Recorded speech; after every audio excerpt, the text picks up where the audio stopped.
Hi, this is Jerry with another car commentary, and I'd like to talk to men out there, and I'd appreciate it if you shared this with the men in your life. And it's kind of important. I think you'll think it's important, and I hopefully you'll share it and you'll comment and let me know what you think, because I'm doing this because I think I'm helping, and I'd like to know if I am.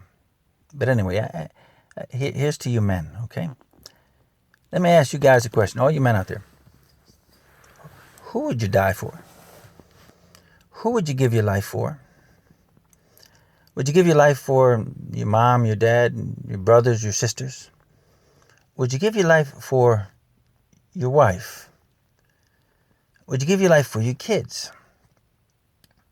I'm betting that most men out there who have children would say, yes, I'd give my life for my kids. You know, there was a battle in Mogadishu a few years ago where helicopters were shot down, and there was this helicopter pilot that was stuck in his helicopter and on the ground, and it was surrounded by all these Somalians. And these two amazingly brave snipers, I think they were Navy SEALs, but they were snipers. One was a Master Sergeant Stugart and a Staff Sergeant Gordon. You can look it up, the Battle of Mogadishu. They asked to go down and to defend Michael Durant. And they were told no, and they kept asking, and eventually they said, okay, well, we can't come get you. You're putting your life at really great risk. And these guys said, yes, put us down, we're going to defend him. And so they went down and they defended Michael Durant.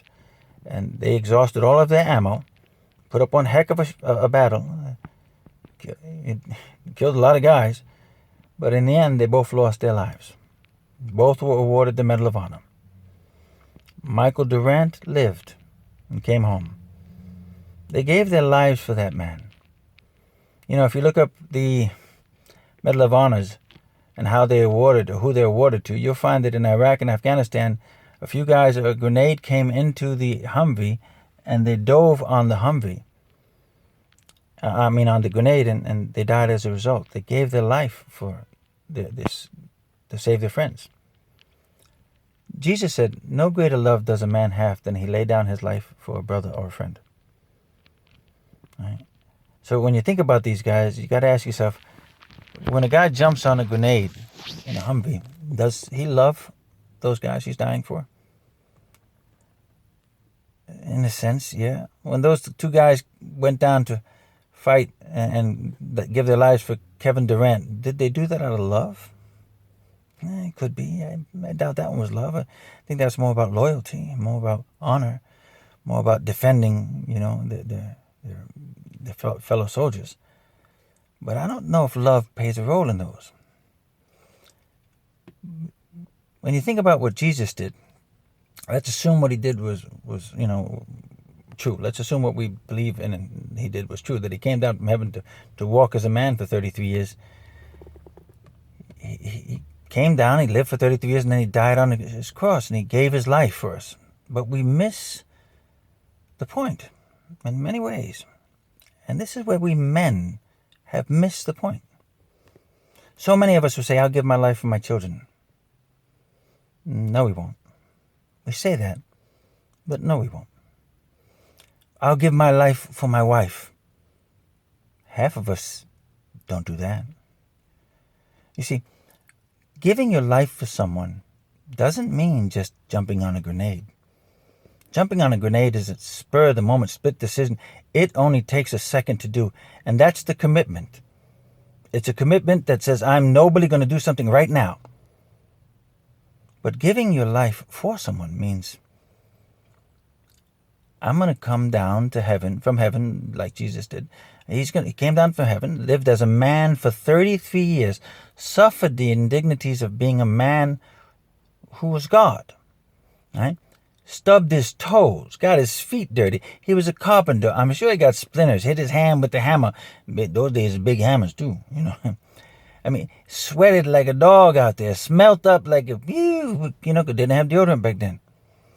Think about all the indignities he had to suffer being who he was and coming down to earth.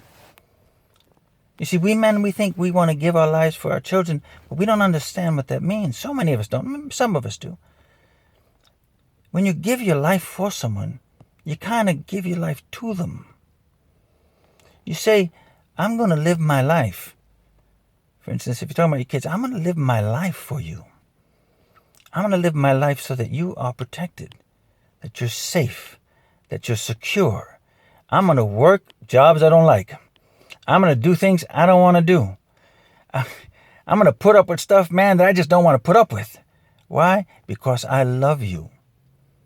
You say to your wife, I'm going to tolerate stuff that I'd never tolerate. I'm going to go to work and eat crow. I'm going to shut my mouth and do what I have to do to keep my job. Why? Because I'm giving my life so that you have security. You have a home so that you're protected.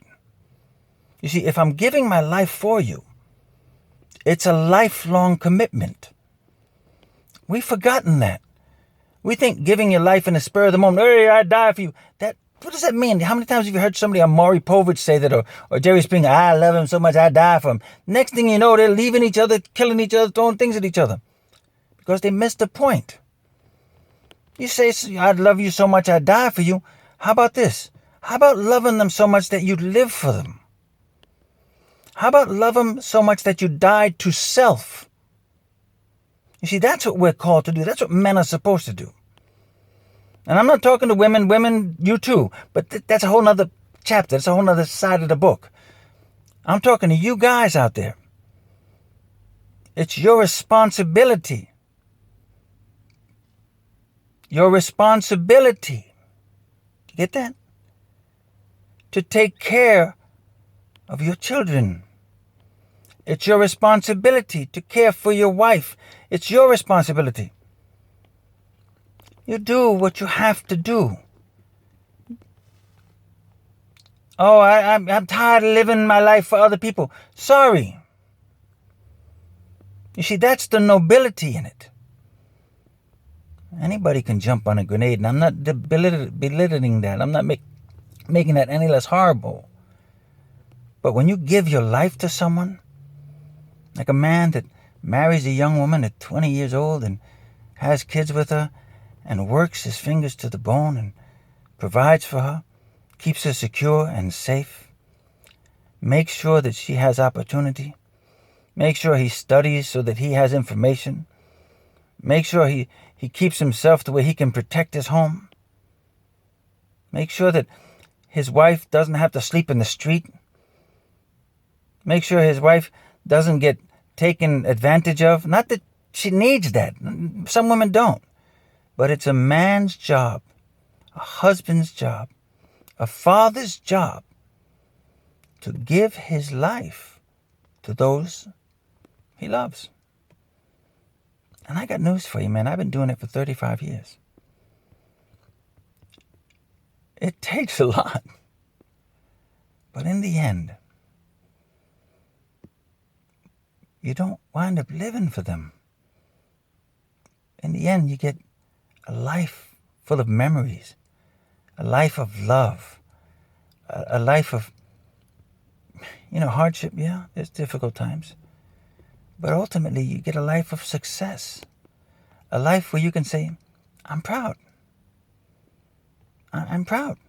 Not because of what I own, not because of where I've been or what I've done, but because I have kept my word.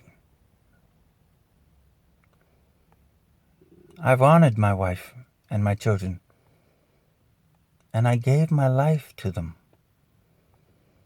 I say it this way. Before you get married, make sure you're willing to give up all your hopes and dreams. Just throw them down the trash. Better yet, give them to the person you're going to marry. Here's my hopes and dreams, you can have them. And then don't look back at them. You see, and if they love you, then they'll try to get those hopes and dreams to come true. That's the other side of the coin. Anyway, guys, listen. Would you die for your family? Would you die for your children? Would you live for them? Have a good day.